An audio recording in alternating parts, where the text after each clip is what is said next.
And welcome back to Coast. George Norrie back with Kristen Ragusan. Kristen, what exactly is a currency specialist? Well, it started really just in learning all about crypto and understanding exactly what money is supposed to be. And the real sticklers out there will get upset with comparing money to currency, and they're probably right. But, this is the biggest thing that's been taken from us. And money itself was meant to be the equal sign in the equation. And it's the tickets of exchange that are supposed to be an equal supply to real supply and demand out there.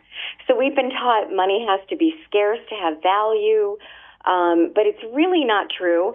Definitely money should not be infinite like all the government international printing that goes on, but money should be dynamic. The supply should be equal to the real productive capacity of the people.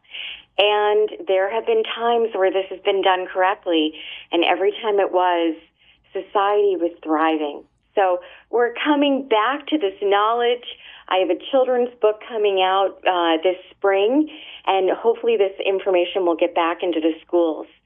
Because I'm convinced our grandparents really knew it, George, and now we've got the opportunity to get this done in our communities again, and certainly in bigger regions as well. Is money the root of all evil? No, I would say it's not. I think the quote is the love of money, and that's sort of where we get into the confusion, because we fall in love with the dollar, we fall in love with the gold or the object. And really our attention is supposed to be on the gifts, the contributions, our talents, our skills. That's where the love is supposed to be. On, each one of us is gifted with unique talents and opportunities. And when we focus on how we can contribute what we do for and with one another, then we're in alignment. And money is just a technology, a wonderful tool that we created to help us help each other.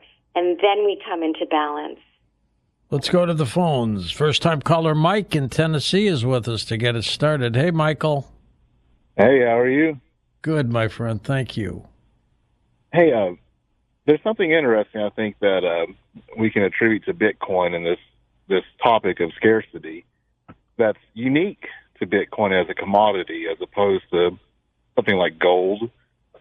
When we say that gold is scarce, we're not necessarily saying that it is limited.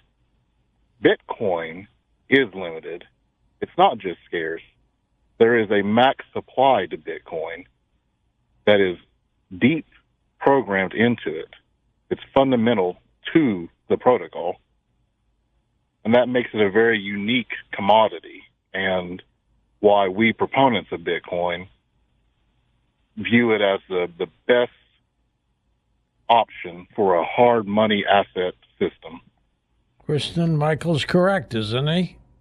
He is correct, absolutely. Bitcoin has a hard stop at 21 million, and the remaining supply, I think we're at 19,800,000.